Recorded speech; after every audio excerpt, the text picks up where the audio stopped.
This is the story, the yarn, the tale of Who Framed Roger Rabbit. Please read along with me in your book. You'll know it's time to turn a page when you hear the chimes ring like this. Let's begin now. Most people think it's simple being a cartoon character. They say it's a breeze, a snap, a piece of cake. That's a laugh.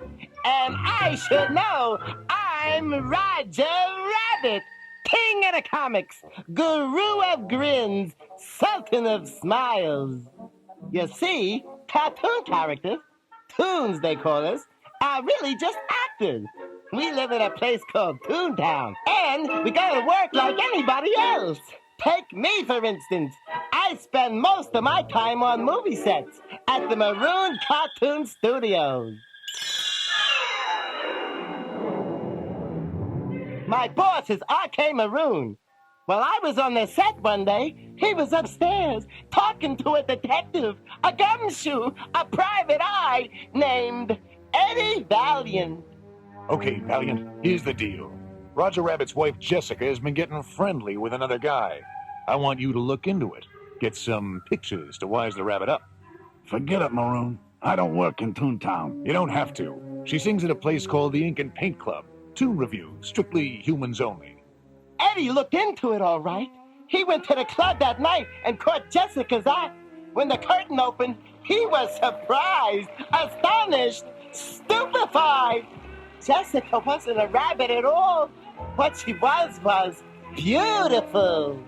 She's married to Roger Rabbit? After the show, he sneaked into an alley behind the club and got out his camera. He took pictures of Jessie, the light of my life, the apple of my eye, the cream in my coffee, playing patty cake with another man. Eddie was surprised to see who it was. Well, what do you know? It's Marvin Acme. Marvin Acme made trick movie props like hand buzzers and whoopee cushions. Oh, and one more thing. He was the owner of Toontown. When Eddie showed me the pictures in R.K. Maroon's office, I could hardly bear to look. I don't believe it. I won't believe it. I shan't believe it. Believe it. I took the pictures myself, you screwy toon. Here, have a soda and calm down. I was so upset that I forgot what always happens when I drink a soda. Before I knew it, my head had turned into a giant steam whistle. I let out a blast and rocketed through the window. Eddie thought the job was over, finished, kaput. But the next morning, the police showed up and took him to see Judge Doom. What the judge told him was absolutely astounding. Last night, someone dropped a safe on Marvin Acme. It had to be the rabbit. When I catch him, here's what I'll do. His weasel helpers backed up a truck with a vat of turpentine. The judge held a toon shoe over it and dipped it in. The shoe melted into a puddle of paint. My knees get wobbly just thinking about it. Eddie got a tip that Acme's will was missing. Not only that, the will left Toontown to us toons. Eddie figured if he could find Acme's will, it might point to the real culprit and get yours truly off the hook. Smart guy, that Eddie. When he got back to his office, he took a look, a glimpse, a gander at the patty cake picture, and he noticed something. Hey, there's the will. It's right in Acme's back pocket. That's when I popped up. You've got to help me, Eddie. What are you doing here? The police are looking for you. I didn't do it, I swear. Last night I went to see Jessie in the dressing room, but she was gone. I even found some blank paper and wrote her a love letter. I'm innocent, Eddie. Please help me. Yeah. I'll see what I can do. I gave him a big smack on the lip. How can I repay you? For starters, don't ever kiss me again. That night, Eddie sneaked into Jessica's dressing room to look for the will. He heard a noise. Then everything went black. The next thing he knew, he was sitting in a chair looking up at Judge Doom, Jessica, and the weasels. Searching for something, Mr. Valiant? Yeah, Acme's will. Seen it? He had no will. Take him downtown, boys. Downtown Toontown. Eddie's face went pale. Oh, no. Not Toontown. The weasels got some paint cans and brushes and took Eddie into the Toontown tunnel. You know, Valiant, in Toontown, we got a way of handling people who are big-headed. A few minutes later, Eddie came shooting out of the tunnel. His head was painted in the shape of a toon pig. Ooh, after Eddie scrubbed off the toon head, he found me in a restaurant, entertaining the folks. He grabbed me by the ears and yanked me into a back room. I'm risking my neck, and you're singing and dancing? Well, Eddie, my philosophy is, if you don't have a sense of humor, you're better off dead. Just then, we heard a commotion out front. It was Judge Doom. I know the rabbit's here. This should bring him out. No tune can resist it. He knocked on the wall. Shave and a haircut. Finally, I couldn't stand it anymore. Okay. 2 bits. The judge held my trial right there. Roger Rabbit, you are guilty as charged. I sentence you to the dip. Oh no, the dip. My goose is cooked. My hash is slung. My fate is complete. That's when Eddie spoke up. Doesn't the prisoner get a last request? I think he wants a soda. I do? Yes, you do. He handed me the soda, and I took a sip. Just like before, my head turned into a giant whistle and let out a blast. While everybody held their ears, Eddie and I ran outside. I spotted a pal of mine, Benny the cab. We hopped in, but Eddie couldn't figure out the controls. What do I do? Benny raced his engine. Nothing, except hang on to your hat.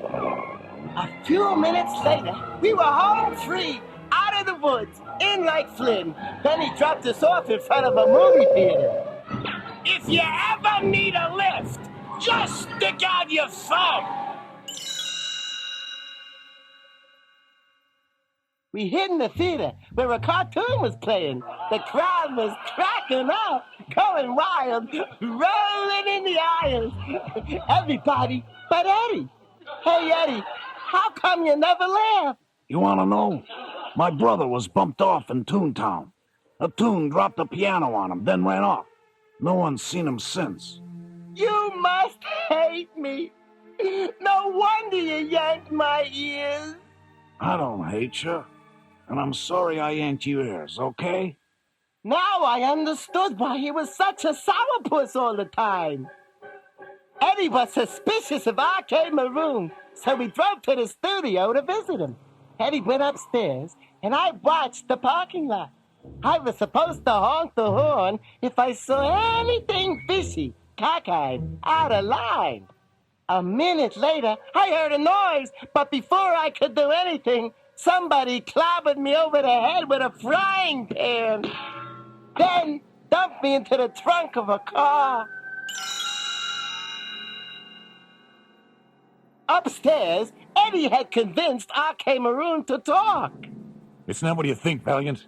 A company called Cloverleaf Oil wanted to buy my land, but only if they could get Toontown. I had you take those pictures of Acme so he'd sell his land. Okay, it was a lousy thing to do, but I didn't drop a safe on his head. What's Cloverleaf going to do with Toontown? Drill for oil? Worse than that. They're planning to... There was a shot, and Maroon fell to the floor. Eddie looked out the window and saw Jessica hot-footing it to her car. He followed her to Toontown, where he found the car parked next to Acme's gag factory. The trunk popped open, And yours truly peeked out. What happened, Eddie? 1 minute, I'm about to whistle. The next thing I know, it's goodnight, nurse. That was no nurse. It was your wife. He handcuffed me to his steering wheel. I'm going after her. You're staying right here. When he left, I started the car. Maybe I'll go for a spin. Eddie walked into an alley and saw a dark shape. Suddenly, Jessica's voice rang out. Look out, Eddie! He dove to the ground, and a bullet whizzed past his head. The dark figure ran off, holding a gun. It was Judge Doom. Jessica came up beside Eddie. I've been following him all night. He's the one who got R.K. marooned. Lady, I guess I had you pegged wrong. She told Eddie the whole story. You see, Valiant, Judge Doom was behind it all. He wanted Toontown. He wanted the will, too, but Acme left that with me. Funny thing about that will, it turned out to be just a blank piece of paper. Good old Marvin. A joker to the end. But the joke was on them. A gang of weasels blocked the alleyway. Then hauled them off to Acme's gag factory. What they didn't know was that I was right behind them. I managed to slip out of the cuffs and sneak inside where Doom was giving Valiant the scoop, the poop, the lowdown. If the will doesn't turn up in 15 minutes, Toontown is legally mine.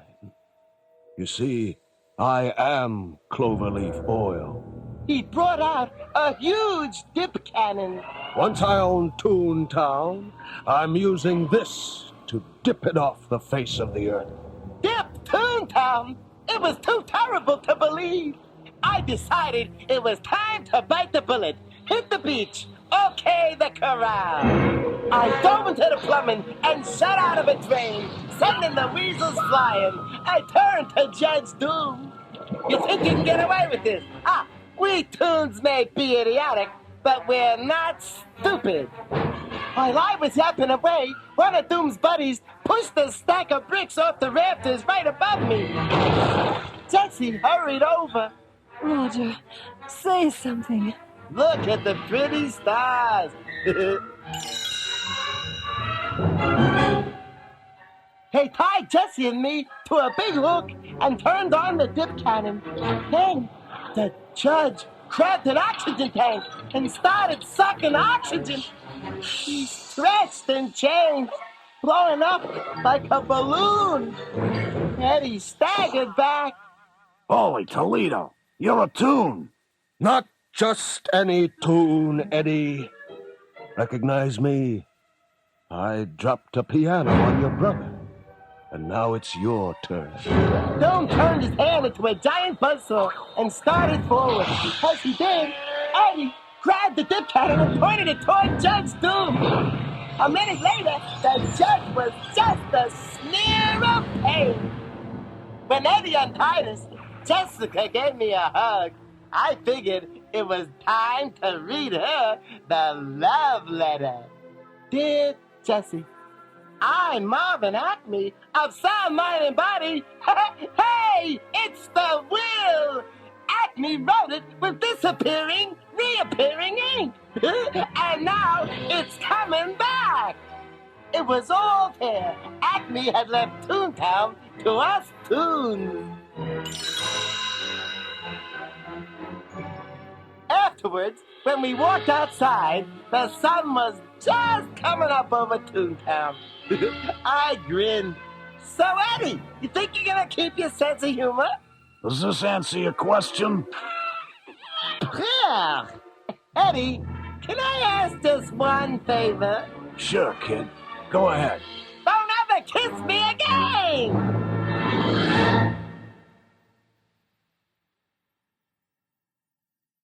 Well, kids, that's it. It's over. Finished. Kaput. So if you want to listen to the tape again, just turn it over, okay?